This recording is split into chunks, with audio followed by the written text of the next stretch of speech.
இல்ல மேம்.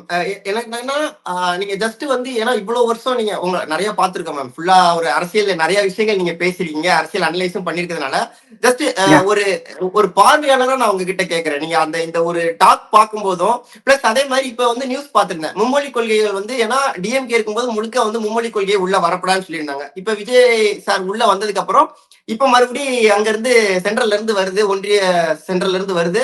மும்மொழி கொள்கைகள் வந்து அக்செப்ட் பண்ணிக்கிறீங்களா அப்படின்னு வரும்போது, இப்ப சிலர் சொல்றாங்க, ஆமா விஜய் சார் வந்து அக்செப்ட் பண்ணிக்கிடுவாப்ல. ஏன்னா வந்து வேற வழி கிடையாதுங்கிறதா இருக்கட்டும், இல்லன்னா பிஜேபிக்கு ஆதரவா போறதா இருக்கட்டும், அப்படின்லாம் சொல்லும்போது, இந்த டாக்க அஸ் ஒரு பார்வையாளரா நீங்க எப்படி பாக்குறீங்க மேம்? அந்த சப்போர்ட் இருக்குமா? ஏன்னா வந்து இப்ப டிஎம்கே வந்து எல்லா இடத்துலயும் எதிர்த்துக்கிட்டு இருந்தாங்க சென்ட்ரல்ல. ஓகே சென்ட்ரல் வந்து நீங்க எது வந்தாலும் நாங்க இந்திய விட மாட்டோம், இல்லன்னா இதெல்லாம் நாங்க வரமாட்டோம் அப்படிங்கிற மாதிரி. ஏன்னா அது ஒரு தடுப்பு மாதிரி இருந்துச்சுன்னு வச்சுக்கோங்களேன். இப்ப அந்த தடுப்பு உடஞ்சிருச்சு அப்படிங்கிற மாதிரியும் சொல்றாங்க. அதை எப்படி பாக்குறீங்க மேம் நீங்க? அதான் இப்ப விஜய் அண்ணா வந்து தமிழர் தான். விஜய் அண்ணா வந்து ம். தமிழர் தான். தமிழர்கள் தான் ஆளணுன்ற ஒரு பாயிண்ட்டுக்கு இப்ப விஜய் அண்ணா தமிழ்நாட்டுக்கு சேர்ந்த ஒரு தலைவர் தான். சோ இந்த பாயிண்ட் விஜய் அண்ணாவும் யோசிப்பாங்கல்ல. இப்ப நான் எடுத்தேன்னா இது அகேன்ஸ்ட் ஆகுமா, நான் இப்ப இவங்களுக்காக இது ஓகே சொன்னேன்னா இது இங்க இடிக்குமா அப்படின்றலாம். இது இப்போ அண்ணா தான் கரெக்டா வந்து அதாவது ப்ரெஷர்னு வரும்போது ரொம்ப தனியா வந்து சிந்திக்க முடியுமான்றது எனக்கு தெரியல. ஒரு கோalition வந்துருச்சுன்னா வந்து அப்புறம் அவங்க சொல்றத கேட்கணும், இவங்க இதனாலதான் வந்து சில தலைவர்கள் வந்து கூட்டணி போறதில்ல. நான் பார்த்தபடி.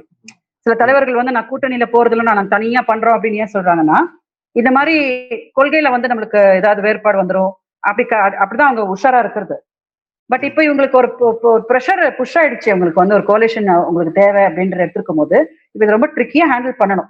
விஜய் நான் எப்படி ஹேண்டில் பண்றாங்கன்ற பொறுத்து இருக்கு. அண்ட் அதான் அதான் தம்பி அவரு ஒரு அரசியல்ல ஒரு ஒரு பத்ர பத்ர பத்ர பத்ரன்ற மாதிரி நான் பாக்குறேன் தம்பி. அண்ணா பத்ர பத்ரம்னா ஒரு குழந்தைய நம்ம சொல்லுவோம்ல, பத்ர பத்ர பத்ரம். ஏன்னா பாவம் நான் அவரோட இன்டென்ஷன் நான் ராங்காவே சொல்லல. அவரோட இன்டென்ஷன் ராங்கா இருந்ததுன்னா கடவுள் இவ்வளவு தூரம் வரவிட்டு இருக்க மாட்டார். ஆனா சேலஞ்சஸ் கண்டிப்பா இருக்கு. சேலஞ்சஸ் கண்டிப்பா இருக்கும். அவரை அந்த டேம்பர் பண்றதுக்கு பண்ணுவாங்க.